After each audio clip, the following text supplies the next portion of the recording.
So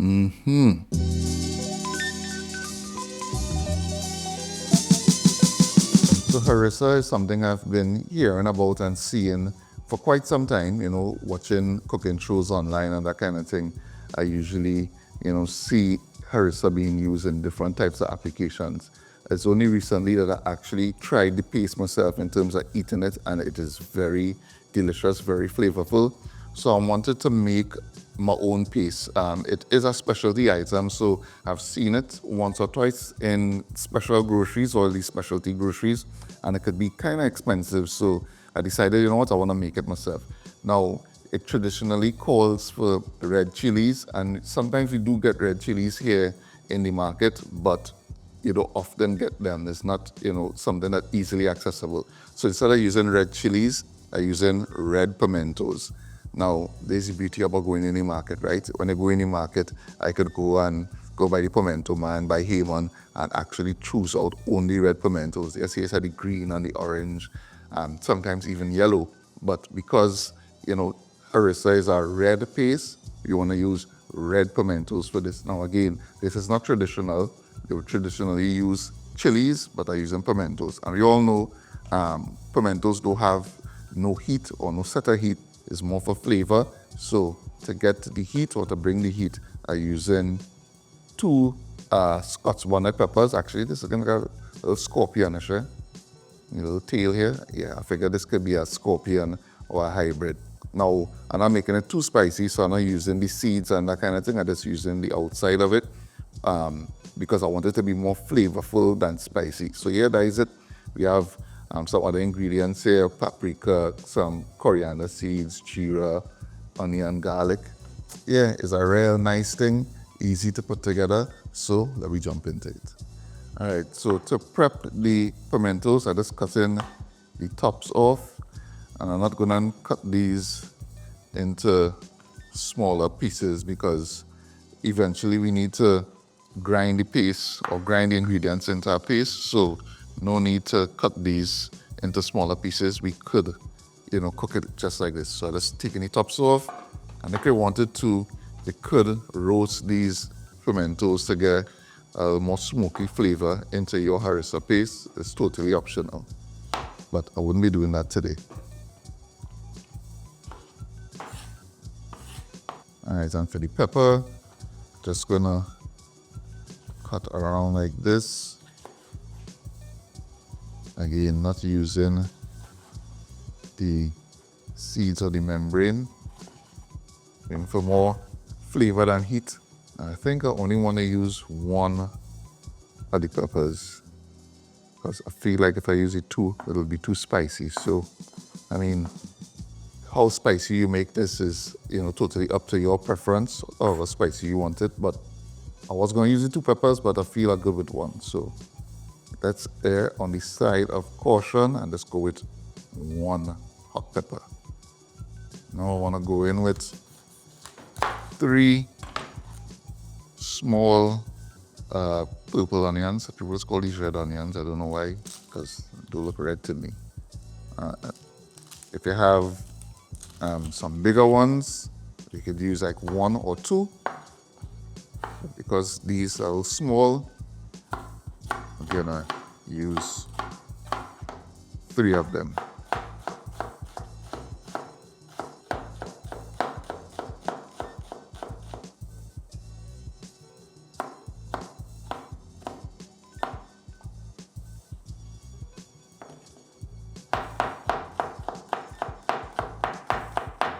And if you know me, I am from the school of you could never have too much garlic in a recipe.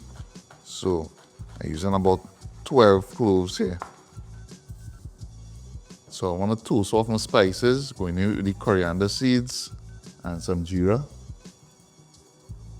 So you're gonna let this toast for a couple of seconds, probably about 30 seconds to 45.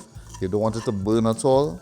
So as soon as it starts to smoke, go fragrant and pop, you want to turn off your heat and nice it right there. Good to go. Right, so you just want to grind it in the mortar and pestle. Just want to grind this up. And that's going to release all the oils from the spices. And if you could smell in here right now, very good. Our jeera or cumin and coriander seeds toasted and ground, smelling real good. All right, let's move on to the next step. We have our flame on medium heat. Medium flame. Just gonna add some oil. So I'm gonna go in with my onions first.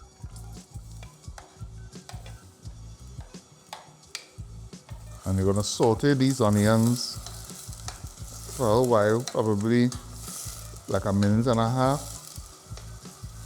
till they start to go translucent, because I wanna kind of bring out the sweetness in the onion. And the sweetness from the onion is going to add as a nice counterbalance to the acidity of the tomato paste when we add it. All right, so the onions have been going for almost 2 minutes now. And as you can see here, they have gone translucent. And for me, this is a good point to start introducing the other ingredients, because I don't need it to go further than this.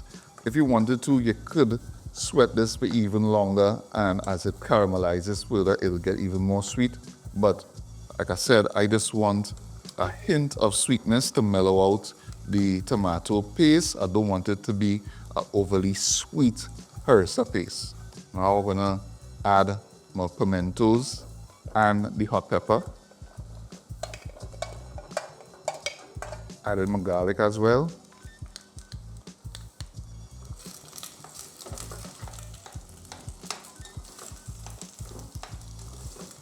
Add in the toasted coriander seeds and jeera.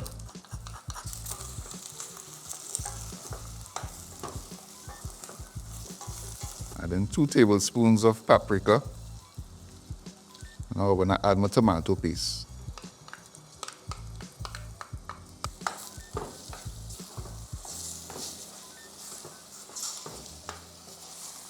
I added about a half a cup of water to the container that the tomato paste was in. I just want to add that in.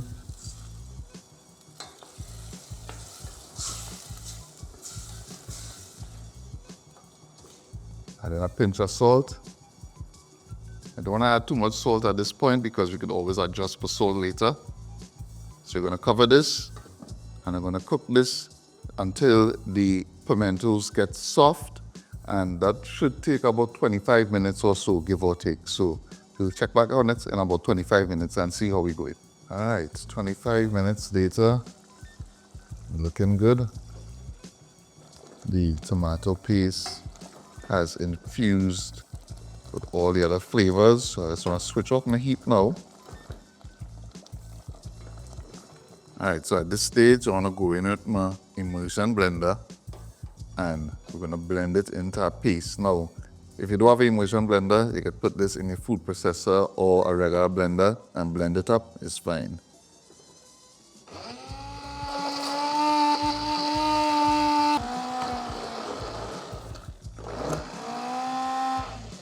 And the only thing with using an immersion blender rather than a food processor or regular blender is that you have to check and make sure that all the peppers are, blended. You wouldn't have to guess if you're using like a food processor or something, but I was feeling a little lazy. I didn't want to go and wash up all them layers and things, so that's why I opted to use the immersion blender. Last thing I want to do is finish off with a teaspoon of lime juice. Stir that in. And that's it, Our harissa paste is done, but you see how simple that was to bring together. This let's go real good with like chicken. To make like harissa chicken. I had it with shakshuka and it tasted real good. I mean, recently I saw Sean Grande, aka What's in the Pot, do a harissa lamb. So I think that's something even I want to try. This harissa paste is something real versatile. So I really hope you try this harissa paste, because it's real flavorful. It's the kind of thing that I think once you start to use in your dishes, you'll want to continue to use. Again, You could use this to flavor up the chicken, fish, pork, beef, lamb, wherever. Trust and believe this is definitely something you want to have in your arsenal. If you like this video, please give it a thumbs up, give it a share. If you want a link to the full recipe, I'll have that in the video description, so look out for that. If you're not subscribed to the channel, please take a moment to do so. And of course, as always, thanks for watching, and I'll see you in the next one. I might do a harissa chicken or something in a follow-up episode. Who knows? Maybe, maybe not. Look out for it or not. We'll see. But yeah, thanks for watching.